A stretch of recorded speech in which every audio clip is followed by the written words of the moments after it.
Assalamualaikum warahmatullahi wabarakatuh. Bu Ita mau menjelaskan pembelajaran hari ini ya. Sikap tanggung jawab terhadap lingkungan.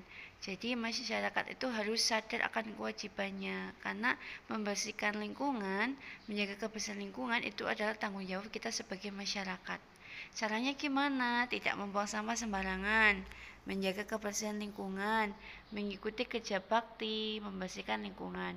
Nah, hasil dari tanggung jawab yang kita laksanakan tadi, kita bisa merasakan lingkungan bersih dan nyaman, terhindar dari penyakit, timbul kepedulian ya karena saling menjaga kebersihan lingkungan. Jadi ada kerjasama, jadi timbul kepedulian. Terus kehidupan masyarakat jadi harmonis. Nah, kalau kita melakukan tanggung jawab, melakukan kewajiban harus disertai tanggung jawab. Selanjutnya, menceritakan kembali isi teks dalam poster. Tahu poster ya? Poster itu adalah gambar yang biasanya berisi pesan-pesan. Ya, misalkan poster yang membersihkan lingkungan, ada gambar sedang kerja bakti misal, terus ada kata-katanya. Nah, kalau kita mau menceritakan kembali, kita tuh bisa menyimpulkan atau menyimpulkan pesan yang tersirat dalam poster itu. Nah, hal-hal penting yang perlu diperhatikan ketika menceritakan kembali isi teks. Yang pertama, menyampaikan informasi teks dengan bahasa sendiri. Ya, karena kan kata-katanya paling cuma satu kalimat. Nah, kalian mengembangkan sendiri, dilihat dari gambarnya juga. Kemudian menguasai materi dengan mencatat ide pokok. Misalnya di situ yang dibahas apa? Misal kalimatnya jagalah kebersihan lingkungan. Habis itu kita menjelaskan secara rinci dan ketika menceritakan harus menggunakan intonasi yang jelas. Selanjutnya ada merawat organ pernapasan dengan tidak merokok. Jadi rokok itu bahaya ya karena dia mengandung zat kimia yang berbahaya bagi tubuh. Contohnya seperti nikotin, tar, dan karbon monoksida. Nah, bahaya merokok terhadap kesehatan sistem pernapasan manusia itu ada macam-macam. Yang pertama, mudah terserang penyakit lumpuh otak. Yang kedua, berisiko mengalami penyakit kanker paru-paru. Yang ketiga, menyebabkan penyakit bronkitis, pneumonia atau emfisema. Yang keempat, mempercepat kematian sel-sel tubuh. Dan kelima, mengganggu kesehatan janin bagi ibu hamil. Ini bahaya sekali ya rokok ternyata bagi tubuh kita, terutama sistem pernapasan manusia. Jadi jangan sampai merokok ya jika kalian sudah besar nanti atau sudah dewasa. Cintai tubuh kalian dengan cara menjaga kesehatan. Nah, terus yang SBDP kita akan belajar 3.1 tentang gambar cerita. Apa itu gambar cerita atau cerita bergambar? Yaitu cerita yang ditampilkan dengan menggunakan gambar. Namanya juga cerita bergambar ya, berarti ceritanya ditampilkan dalam bentuk gambar. Nah, tahap-tahapannya gimana kalau kita mau membuat cerita bergambar? Yang pertama dan utama adalah menentukan tema atau gagasan.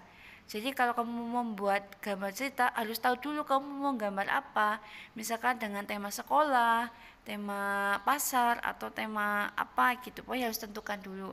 Yang kedua, tentukan objek yang ingin digambar. Misalnya tadi tema lingkungan, berarti objeknya siapa? Misalnya objeknya ketika kerja bakti. Nah, setelah sudah ya, habis itu kita membuat sketsa. Jadi kita menggambar menggunakan pensil.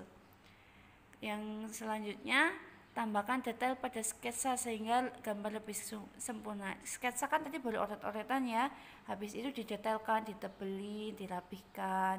Nah, setelah sketsa selesai, kemudian ditebalkan dan diwarnai dengan pewarna supaya lebih bagus. Nah, pewarna ini kan teknik mewarnai ada dua ya. Ada teknik mewarnai kering dan juga ada teknik mewarnai basah. Ya kan? Kalau teknik mewarnai kering berarti teknik mewarnai yang tidak memerlukan pengencer.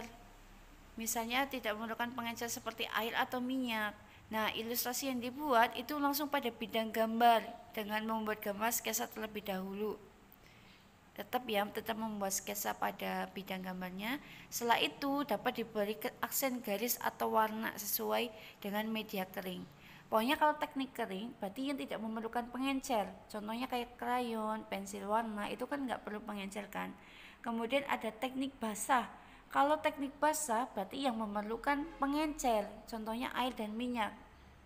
Ya, contohnya itu pewarna yang teknik basah adalah cat air, cat minyak. Itu kan memerlukan pengencer kan. Nah, seperti itu. Terus, materi selanjutnya tentang tanggung jawab di rumah, sekolah, dan lingkungan masyarakat. Kalau di rumah ya berarti kita membantu pekerjaan orang tua di rumah, ikut menjaga kebersihan dan kerapian rumah, dan juga melaksanakan semua aturan yang telah dibuat. Kalau di sekolah, ya patokannya apa sajalah yang harus kalian lakukan di sekolah. Contohnya ikut menjaga kebersihan sekolah, membantu menciptakan suasana belajar yang nyaman, dan melaksanakan semua peraturan di sekolah. Kalau di masyarakat, ya tanggung jawabnya berhubungan dengan lingkungan sekitar kalian. Misalnya menjaga kebersihan lingkungan, menjaga keamanan, dan mematuhi aturan. Seperti itu ya. Nah, menceritakan kembali isi cerita bergambar, hampir seperti poster tadi ya. Tapi kalau cerita bergambar kan gambar ya, cerita yang ditampilkan dalam bentuk gambar. Ya berarti kita harus membaca dulu semua gambarnya secara urut, dipahami isinya apa, maksudnya apa. Setelah itu menandai informasi yang terdapat pada ucapan atau tulisan. Jadi kita tandai informasi pentingnya apa. Seperti itu. Selanjutnya adalah pembagian desimal. Di sini udah ada soal 4,5 dibagi 0,5. Kita rubah jadi pecahan dulu ya. Kita tulis angkanya 45 per, di belakang koma ada satu angka, jadi per 10 dikali 0,5. Angkanya 5 ya. Kalau angka 0 di depan di depan bilangan 1 sampai seterusnya, itu berarti enggak dianggap. Tulis aja angka 5 per, karena di belakang koma ada satu angka, berarti per 10. Nah, sekarang kita hitung 45 kali 10 berarti 450. Ingat ya, kalau pembagian itu atas kali bawah, atas kali bawah. Kita mulai dari ini, 45 kali 10 450. Terus yang ini per 5 kali 10 berarti 50. Ada 0, kita sederhanakan, boleh dicoret ya biar gampang coret. 45 bagi 5 sama dengan 9, berarti hasilnya bulat. Kalau contoh lagi, misalkan 0,75 dibagi 0,3 berarti 75 per, di bawah koma, belakang koma ada dua angka, berarti per 100 dibagi 3 per 10. Habis itu kita kalikan silang. 75 kali 10 sama dengan 750 per 3 kali 100 berarti 300. Ada 0 bisa kita coret ya. Nah, kalau kayak gini berarti kita bisa hitung dengan porogapit. 75 bagi 30. 75 bagi 30 berapa? Hasilnya 3. Bukan 3, 2. 2 kali 3 adalah 60. Yang mendekati ya, dikurangin. 5 kurangi 0 sama dengan 5. 7 kurangi 6 sama dengan 1. 15 kan nggak bisa dibagi 30 ya. Kita tambahin 0. Ingat, kalau kita tambahin 0 di atas harus diberi koma. 150 bagi 30 berapa? Jawabannya 5. 5 kali 30 adalah 150. Kita hitung 0 ya, berarti hasilnya 2,5. Atau kalau dalam bentuk pecahannya tadi 2, sisanya 15 per 30. 15 per 30 kalau disederhanakan berapa? Bagi 15 1, bagi 15 2. 2 1 per 2. 1 per 2 1 per 2. 10 bagi 2 kan gini.